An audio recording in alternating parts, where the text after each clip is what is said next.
बाबा रामदेव आज पहुंचे थे प्रयागराज में रामदेव सतुआ बाबा के साथ थे। वो सतुआ बाबा जो अपनी गाड़ियों के लिए मशहूर है।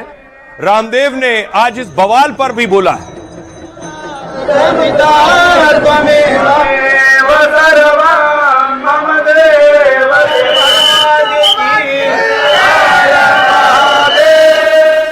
तीर्थों में भी कुछ लोग अलग अलग प्रकार से अपने एजेंडा लेकर के चलते हैं। अहम का, प्रतिष्ठा का एजेंडा नहीं होना चाहिए। अपने योगियों को, अपने ही महात्माओं को ऐसे अभद्र भाषावली का प्रयोग करना, ये किसी भी शंकराचार्य तो बहुत दूर की बात है, किसी साधु को भी शोभा नहीं देता। अब सवाल ये है, क्या विचारधारा के आधार पर सब बट गए? एक पोस्टर लगा हुआ है, शंकराचार्य का अपमान नहीं सहेगा हिंदुस्तान।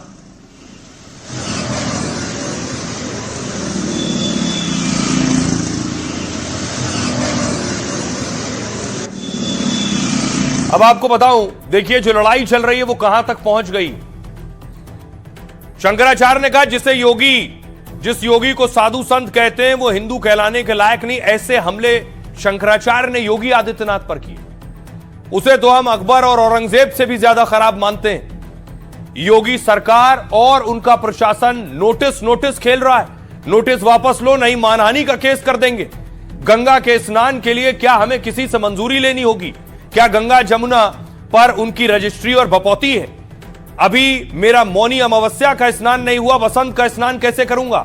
हमारा अपमान 100 करोड़ सनातन धर्मियों का अपमान है। जब तक हमें प्रोटोकॉल और सम्मान से स्नान नहीं कराया जाएगा, हम सरकार और प्रशासन के खिलाफ प्रदर्शन करते रहेंगे। सीएम योगी जब लिखित आश्वासन और वचन देंगे तब मानेंगे। इसके बाद योगी पहली बार बोले, योगी और संत के लिए धर्म और देश से बढ़कर कुछ नहीं होता है। किसी संत सन्यासी की निजी प्रॉपर्टी कुछ नहीं हो सकती है। धर्म ही उसकी प्रॉपर्टी है और राष्ट्र ही उसका स्वाभिमान है। और अगर कोई राष्ट्र के स्वाभिमान को चुनौती देता है तो हमें खुलकर उसके सामने खड़े होना चाहिए। किसी को धार्मिक परंपरा बाधित करने का हक नहीं है। धर्म केवल वेश या शब्दों में नहीं बल्कि आचरण में दिखाई देना चाहिए। ऐसे कालनेमी हैं जो धर्म की आड़ में सनातन को कमजोर कर रहे हैं। पौराणिक मान्यताओं के मुताबिक कालनेमी एक मायावी राक्षस था। कहते हैं कि रावण के कहने पर उसने साधु का वेश रख लिया और संजीवनी बूटी लेने जा रहे हनुमान जी को छलने की कोशिश की थी। योगी कह रहे हैं कुछ संत भी कालनेमी की तरह नकली साधु रूप ले चुके हैं। योगी ने कहा बुरा कर्म करेंगे तो कोई ताकत आपको बचा नहीं सकती है। धार्मिक हो या राजनीतिक नेतृत्व ऐसे लोगों के हाथों में देना होगा जो भारत को फिर से 2000 साल पहले वाली बुलंदियों पर पहुंचा सके। इसके बाद शंकराचार्य ने कहा एक नेता जो सीएम है वो स्वास्थ्य और कानून व्यवस्था की बात नहीं करता, वो कालनेमी और धर्म अधर्म की बात करता है। कालनेमी मतलब वो जो नहीं है बनने का प्रयास करना। आप जब राजनेता हो तो धर्माचार्य क्यों हो? कालनेमी चुंबक की तरह उनकी तरफ जा रहा है। सुनिए जरा कैसे आज ये लड़ाई आमने सामने की हो गई, योगी आदित्यनाथ और शंकराचार्य को सुनिए। भाइयों, एक योगी के लिए, एक सन्यासी के लिए, एक संत के लिए धर्म और राष्ट्र से बढ़कर के कुछ नहीं हो सकता। यही उसके जीवन का ध्येय होना चाहिए। उसकी व्यक्तिगत प्रॉपर्टी कुछ नहीं होती। धर्म ही उसकी प्रॉपर्टी है। राष्ट्र ही उसका स्वाभिमान है। अगर कोई राष्ट्रीय स्वाभिमान को चुनौती देता है तो हमें खुल करके उसके सामने आकर के खड़ा हो जाना चाहिए। उसकी चुनौती का मुकाबला करने के लिए खड़ा होना चाहिए। कोई धर्म के खिलाफ आचरण करता है, क्योंकि ऐसे तमाम कालनेमी होंगे जो धर्म की आड़ में सनातन धर्म को कमजोर करने की साजिश रच रहे होंगे। हमें उनसे सावधान होना होगा, उनसे सतर्क रहना होगा। बात यह है कि एक राजनेता को, जो मुख्यमंत्री है, वो शिक्षा की बात नहीं करता, वो स्वास्थ्य की बात नहीं करता, वो लॉ एंड ऑर्डर की बात नहीं करता, वो अपने प्रदेश की तरक्की के बारे में बात नहीं करता, वो कालनेमी और धर्म के बारे में ज्यादा बात करता है। ये कहाँ तक उचित है? मुख्यमंत्री को अपने प्रदेश की खुशहाली के बारे में प्रयास करना चाहिए और चर्चा करना चाहिए। ये लड़ाई रुकने का नाम नहीं ले रही और बढ़ती जा रही। ये आमने सामने की जो लड़ाई है योगी वर्सेस शंकराचार्य, क्या अब ये बैन तक जा रही है? दरअसल आपको दिखाऊं, बड़ा पंडाल लगा है। ये पंडाल जहां खुद मौजूद है शंकराचार्य, उनके सामने ये पंडाल है और अब उस पंडाल को हटाने की बात हो रही है, शंकराचार्य को बैन करने की बात हो रही है। मैं तस्वीर आपको दिखाऊं, बाकायदा जो नोटिस शंकराचार्य को दिया गया, उस नोटिस का जवाब देने आज साधु संत गए थे उस आश्रम से। के पहले आपको जवाब देना है कि आप शंकराचार्य हैं कि नहीं। कहीं 12 नहीं बजा, लगभग 11 सवा 11 बजा हुआ है। कोई अधिकारी यहाँ नहीं है, तो उस जवाब को हम लोग लेकर आए हैं और उस जवाब को लेने के लिए कोई तैयार नहीं है, तो हम लोग यहाँ गेट में उसे चिपकाए दे रहे हैं। तो गेट में ऐसे चिपका रहे हैं कि अंधा व्यक्ति भी आएगा जब गेट खोलने के लिए, तो इस कागज के ऊपर नजर पड़ेगी तभी वो अंदर जा पाएगा। अब सवाल यह है, क्या शंकराचार्य को लेकर बहुत बवाल और विवाद हो गया? अब क्या उन पर प्रतिबंध लगेगा? क्या शंकराचार्य पर बैन लगेगा? शंकराचार्य स्वामी अभिमुक्तेश्वरानंद पर बैन भी लग सकता है। माघ मेले में उनकी एंट्री पर पाबंदी लगाई जा सकती है। सिर्फ इस बार नहीं, आजीवन माघ मेले आने पर रोक संभव है। इतना ही नहीं, उनको दी जाने वाली सुविधाएं वापस ली जा सकती हैं। शंकराचार्य को दी गई जमीन वापस ली जा सकती है। माघ मेला प्रशासन ने शंकराचार्य को दूसरा नोटिस दे दिया है और 24 घंटे में संतोषजनक जवाब ना देने पर एक्शन की बात की है। नोटिस में कहा गया, मौनी अमावस्या पर अपना बैरियर आपने क्यों तोड़ा? दरअसल बैरिकेडिंग लगी थी, वो तोड़ कर आए, ये आरोप है। जो पांटून पुल नंबर 2 इमरजेंसी के लिए बनाया गया था, बिना अनुमति के बग्घी के साथ संगम जाने की आपने कोशिश की है, ये नोटिस में। इससे भगदड़ का खतरा पैदा हो गया, मेले में इंतजाम और ज्यादा बिगड़ गए। आपके कृत्य के चलते श्रद्धालुओं को वापस भेजने में दिक्कत हुई। मना करने पर आपने जिद की और शिष्यों ने पुलिस से विवाद किया है। आपने खुद को शंकराचार्य बताते हुए मेले में बोर्ड लगाए, जबकि आपके शंकराचार्य होने पर सुप्रीम कोर्ट की रोक है। शंकराचार्य ने नोटिस का जवाब देकर प्रशासन पर ही सवाल उठा दिए। शंकराचार्य ने कहा, मेले में कुछ अफसरों ने जानबूझकर अव्यवस्था पैदा की और बाद में आरोप मुझ पर डालने की कोशिश की गई है। मेरे पास कोई बग्घी नहीं, पालकी से स्नान के लिए जा रहा था मैं। मेरे शंकराचार्य होने ना होने पर अधिकारी बात ना करें तो अच्छा होगा। सुनिए जरा, हमारे सहयोगी वहां पहुंचे, उनकी रिपोर्ट और लोग क्या कह रहे हैं। बीजेपी के महान महिला नेत्रियां हैं, बड़े बड़े गवर्नर के पद पे, मंत्रियों के पद पे विराजमान है। उन्होंने जगत गुरु शंकराचार्य गुरु जी का नाम लिख के स्वामी अभिमुक्तेश्वरानंद को हम बधाई देते हैं। अरे यार, आपकी ही पूरी गवर्नमेंट उनको शंकराचार्य मान रही है, लेकिन आपका मुख्यमंत्री नहीं मान रहा है। हमें हंसी के अलावा और कुछ नहीं आ रहा। अगर ऐसी बात है तो पहले उन्होंने प्रोटोकॉल पिछले महाकुंभ में क्यों दिया था, बताइए ना। आज तो आप उसको उठा रहे हो, उठा दीजिए, हम तो उठने को राजी। हम कहाँ बैठे हुए हैं, वो तो इसीलिए शिविर से बाहर है। मेरा उत्तर प्रदेश सरकार और प्रशासन से एक प्रश्न मेरा ये है कि अगर ये शंकराचार्य नहीं थे तो शंकराचार्य के नाम पे जमीन और सुविधाएं क्यों दिया गया?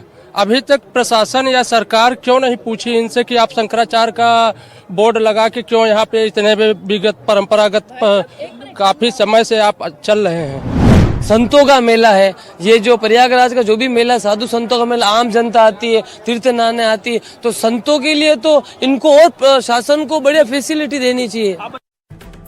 अब दिलचस्प ये है कि शंकराचार्य पर सियासत भी दो फाड़ हो गई है विचारधारा के आधार पर, कौन किस पक्ष में। और इसलिए तस्वीर देखिए, शंकराचार्य से मिलने के लिए कांग्रेस के अध्यक्ष अजय राय पहुंचे, यूपी कांग्रेस के अध्यक्ष। दूसरी तरफ माता प्रसाद पांडे समाजवादी पार्टी के नेता पहुंचे हैं। अब देखिए, सियासतदान और धर्मगुरु आपस में बटे। क्या कह रहा अखिलेश यादव? कह रहे हैं सत्ता जब अधर्म करने लगे तो वो कलयुग है, और बीजेपी जो कर रही है वो अधर्म है। किसी भी साधु संत का अपमान होगा और कोई भी सरकार करेगी तो उसके खिलाफ खड़े होंगे। बीजेपी प्रवक्ता प्रेम शुक्ला कह रहे हैं, अब वो लोग सनातन धर्म की बात कर रहे हैं जिनके पूर्वजों ने निर्दोष कार सेवकों पर गोलियां चलवाई थी। जो लोग आज स्वामी अभिमुक्तेश्वरानंद के साथ खड़े हैं, कभी उन्होंने ही उन पर सरेआम लाठियां चलवाई थी। पवन खेड़ा कह रहे हैं, ये कौन होते हैं तय करने वाले कि कौन कहां जाएगा? शंकराचार्य के साथ इन्होंने जो किया उससे संत आंसू बहा रहे हैं और ये मंदिर मंदिर खेल रहे हैं। क्या ये तय करेंगे कि कौन किस मंदिर और कब जाएगा? इंद्रेश कुमार आरएसएस नेता कह रहे हैं, जहां देवताओं और मानवता का वास रहता हो वहां शैतान और राक्षसी ताकतें ज्यादा देर नहीं चलती, और कुछ लोगों का तो स्वभाव ही सरकार विरोधी होता है। संजय राउत कह रहे हैं, यूपी में शंकराचार्य को मारा जा रहा है, स्नान से रोका जा रहा है। ये वही शंकराचार्य हैं जिन्हें एकनाथ शिंदे ने गुरु कहा था। अब वो चुप क्यों है और सरकार क्या कर रही है? सतुआ बाबा कह रहे हैं, शंकराचार्य जी, आप जानते हैं कि बचपन से मैं आपके साथ रहा हूं। आपने देश और गंगा की बात की तो आपके साथ रहा, लेकिन गोरक्षपीठ के संत का अपमान बर्दाश्त नहीं। हमारा संत समाज माला और भाला दोनों की भाषा जानता है। निश्चलानंद सरस्वती पुरी शंकराचार्य कह रहे हैं, धार्मिक छत्र का नेतृत्व सरकार अपने हाथों में रखना चाहती है। जब तक धैर्य जवाब नहीं दे रहा है तब तक यह सब चल रहा है, लेकिन यह भयंकर युद्ध को आमंत्रित करने जैसा है। अखाड़ा परिषद के अध्यक्ष रविंद्र पुरी जी कह रहे हैं, सीएम योगी पर वो जिस भाषा का इस्तेमाल कर रहे हैं, शंकराचार्य और संतों की भाषा हो ही नहीं सकती। भारी भीड़ के चलते अगर माघ मेला प्रशासन ने रोका तो इसमें पीएम मोदी और सीएम योगी का क्या दोष है? उन्होंने राम मंदिर बनवाया, मिनी कुंभ जैसा आयोजन किया है। वीएचपी नेता प्रवीण तोगड़िया कह रहे हैं, मौनी अमावस्या पर माघ मेले में जो हुआ वो ठीक नहीं था। संत शंकराचार्य और महंत योगी को मैं सुझाव नहीं दे सकता, उनसे प्रार्थना करता हूं कि वो आपस में मिलकर विवाद सुलझा लें। रामदेव कह रहे हैं, तीर्थों में कुछ लोग अपना एजेंडा लेकर चलते हैं। माघ मेला और संगम जैसी जगह अहम नहीं होनी चाहिए। अपने जैसे साधु संतों और अभद्र भाषा का इस्तेमाल शोभा नहीं देता, और जिसका अभिमान नहीं गया वो तो साधु हो ही नहीं सकता है। सुनिए जरा धर्म गुरुओं को और सियासतदानों को। तमाम सनातनी और पूरे देश के सनातनी उनके पक्ष में हैं। ये अधर्म के रास्ते पर भारतीय जनता पार्टी चल रही है। उनके स्नान के लिए रोका जा रहा है, तो इससे बड़ा अधर्म क्या हो सकता है? मैं सांस्कृतिक और धार्मिक प्रमुखों से कहूंगा कि वह इस मामले में दखल देते हुए शांति से ये सब मामला सेटल हो जाए, इसके लिए प्रयत्न करें। आपने उनके चरण धोकर तीर्थ प्राशन किया है वर्षा मंदिर, आपने उनको राज्य अतिथि का दर्जा दिया है। तुम्हारे गुरु के ऊपर हमला हो रहा है, ये हिंदुत्व के ऊपर हमला है, लेकिन आप बात नहीं करते, आप निषेध नहीं करते। लेकिन हम शिवसेना उद्धव बालासाहेब ठाकरे ये घटना की कड़ी निंदा कर रहे हैं। भारतीय जनता पार्टी सनातन की ध्वजवाहक है। अब सनातन पर वो बात कर रहे हैं जिनके अब्बा हुजूर ने जो है निर्दोष कारसेवकों पर गोलियां चलवाई थी, और जो आज जिन स्वामी मुक्तेश्वरानंद के समर्थन में खड़े हैं उनको जिन्होंने लाठियों से पिटवाया था। गलती इनकी है तथाकथित शंकराचार्य की। कोई भी व्यक्ति पर्व में पालकी पर स्नान करने तट तक नहीं जाता, ना हम लोग कभी गए। इन्होंने गलती की है। थोड़ा पूछ सके सरकार से, तानाशाही सरकार है, इसके खिलाफ जो सवाल पूछेगा तो मुकदमे तो दर्ज होंगे। तीर्थों में भी कुछ लोग अलग अलग प्रकार से अपने एजेंडा लेकर के चलते हैं। मुझे लगता है कम से कम तीर्थों में किसी भी प्रकार का कोई व्यक्तिगत किसी का अहम का प्रतिष्ठा का एजेंडा नहीं होना चाहिए। ये कौन होते हैं? शंकराचार्य के साथ क्या किया इन्होंने? साधु संत आंसू बहा रहे हैं, यहाँ मंदिर मंदिर खेल रहे हैं, ये मजाक बना रखा है इन्होंने। ये तय करेंगे कौन किस मंदिर जाएगा, कब जाएगा। आपका पहले मैं सम्मान करता था, लेकिन आपके इस वक्तव्य के बाद मैं कतई ये नहीं मानने को तैयार कि आप शंकराचार्य बनने के लायक भी हैं। सुप्रीम कोर्ट के अंदर अभी भी ऑलरेडी ये चल रहा है कि आप शंकराचार्य हैं ही नहीं। विरोध वैचारिक हो सकते हैं, लेकिन कमर से नीचे वार करना, जिस प्रकार योगी जी के माता पिता पर प्रश्न उठा करके कि हुमायूं की औलाद अकबर है, ऐसे शब्दों का प्रयोग किसी धर्माचार्य को शोभा नहीं देता। इतने वैचारिक मतभेद के बावजूद इंसानियत के नाते उन पे हुए अत्याचार का मैं विरोध करता हूं। जब ये उनके नहीं हुए तो आपके क्या होंगे, आपको सोचना पड़ेगा। ये कि आपके पास ईगो है, ईगो प्रॉब्लम आपकी है, तुम अपने ईगो को फिल करना चाहते हो। ईगो फुलफिल ऐसे नहीं होगा। भाई आपको क्यों सरकार प्रोटोकॉल देगा? मेरे महात्मा बोलेंगे मुझे भी तो हमें भी दिलाओ। अब देखिए क्या शंकराचार्य सियासी हैं? विरोधी बहुत से ये भी सवाल कर रहे हैं। कुछ तस्वीरें देखिए। एक तस्वीर सबसे ज्यादा वायरल है जो शंकराचार्य की 2015 की, जब अखिलेश सरकार में उन पर लाठीचार्ज हुआ। वो काशी में मौजूद थे और चाहते थे वो मूर्ति विसर्जन करना।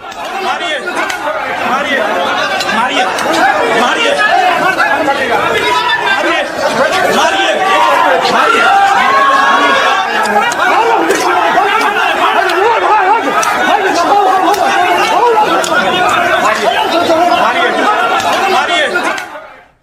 और उसके बाद एक तस्वीर आई जिसमें खुद अखिलेश यादव शंकराचार्य से मिलने पहुंचे थे।